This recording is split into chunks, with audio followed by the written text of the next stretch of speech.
Welcome to Sylvia Stingray. Hey guys, welcome back to my channel. It's me, Sylvia, your Yuri Manhwa translator.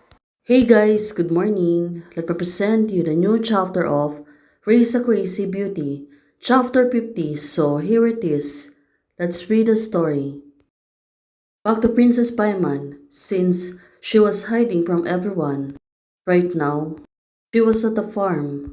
She's been inherited when she was still young. It seems that her life become busy right now. Especially she's adopting a lot of child.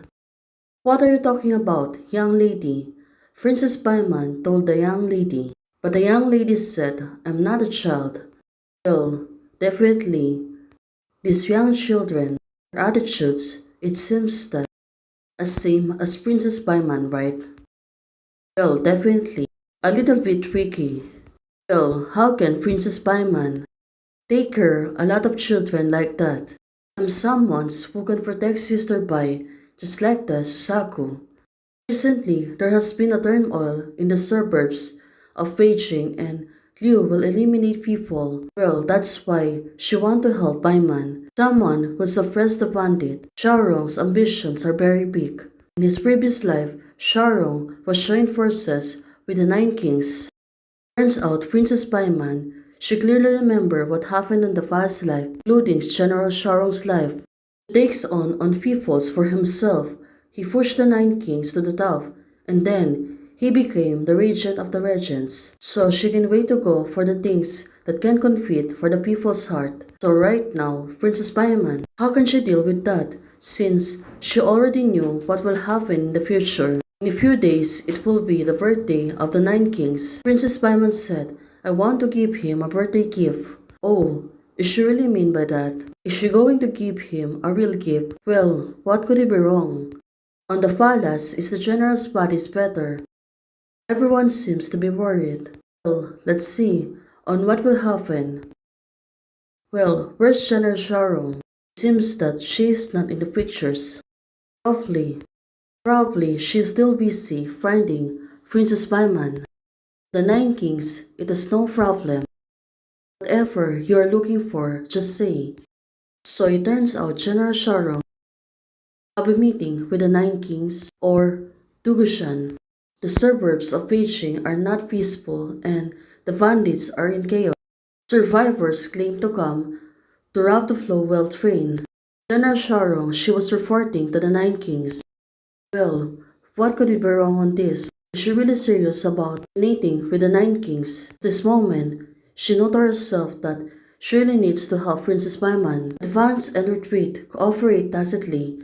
It's not like ordinary flow, it seems to be. Now, Princess Paimon, she was coughing like a soldier. Well, definitely, the Nine Kings. He is also a smart person. Now, he looks really positive. This king suspects that the soldiers of the Chen family are divided into small stocks and pretend to be the working. It came to Beijing to dispatch the troops surrounds the capital. So it turns out, is this gonna happen? Yunich Taxi said that the father's already coughing on blood tonight. Well, is the weapon of uprising ready? So it turns out the emperor is really sick at this moment. Well, from time to time, the coefficients are ready, so they're just waiting for the father and the emperor to be seriously ill, and then you can do it. The Nine Kings said to General Sharon. Well, what a tricky move. Turns out General Sharon is really going to help the Nine Kings. General, after 25 things, this king will not treat you badly. Definitely for you, the good cemetery on the flag, and we will wash away the tyrannically reputations for you to the book reef. So it turns out the Nine Kings can coax people and she know how to tell them lies. Lord, as long as you take care of your body, you will be safe. Of course, you'll better take care of yourself.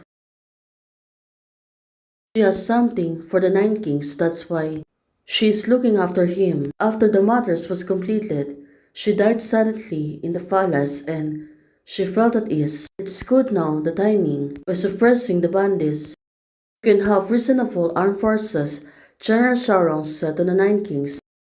Well, this is tough, right? Nine Kings, she was calling General Sharon. General Sharon said to himself, "It is dangerous." Well, proudly displayed. "It really won't work, but it's worth a try."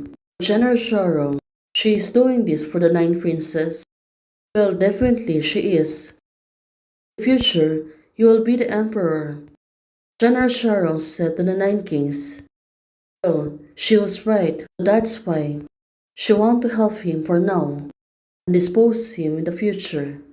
"Have your own people," General Sharon said to the Nine Kings.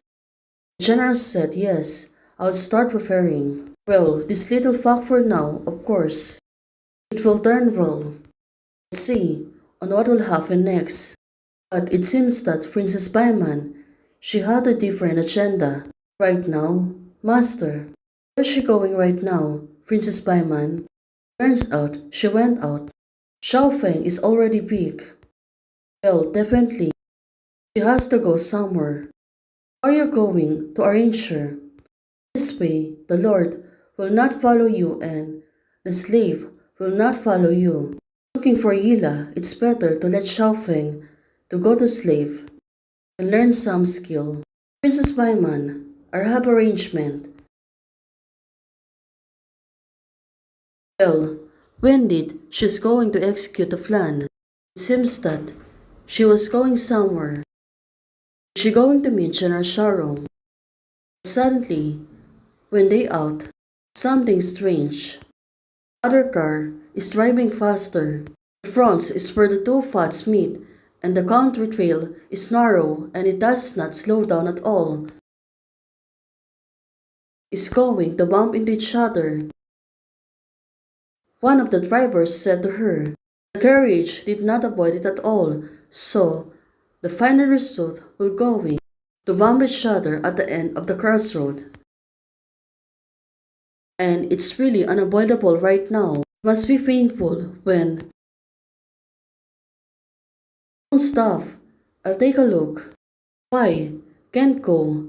I go this way. I can go. So right now, Princess Baiman, what is she going to do?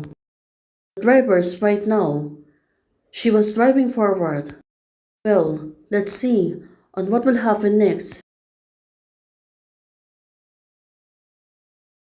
Since the crash is really unavoidable right now. Well, suddenly, they're really closer to each other.